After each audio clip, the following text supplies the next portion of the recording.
بسم اللہ الرحمن الرحیم۔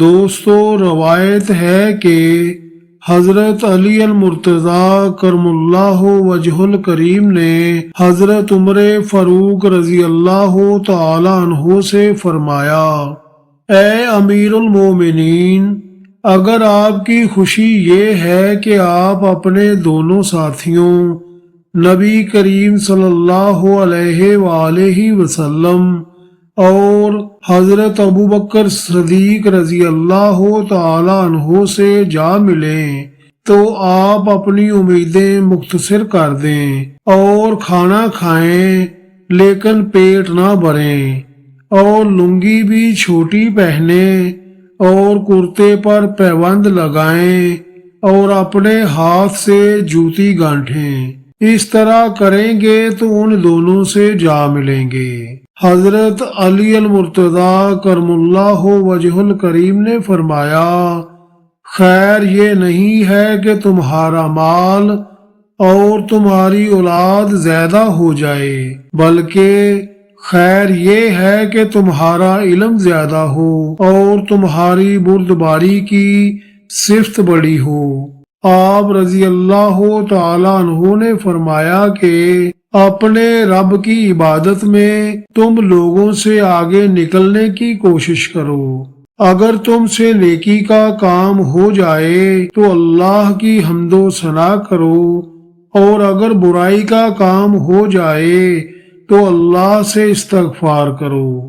دنیا میں صرف دو آدمیوں میں سے ایک کے لیے خیر ہے، ایک تو وہ آدمی ہے جس سے کوئی گناہ ہو گیا اور پھر اس نے توبہ کر کے اس کی تلافی کر لی، دوسرا وہ آدمی جو نیک کاموں میں جلدی کرتا ہے۔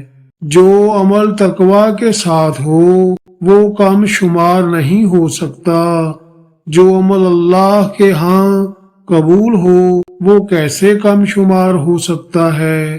حالانکہ قرآن مجید میں ہے کہ اللہ متقیوں کے عمل کو قبول فرماتا ہے۔ اخرجہ ابو نعیم فی الحلیہ۔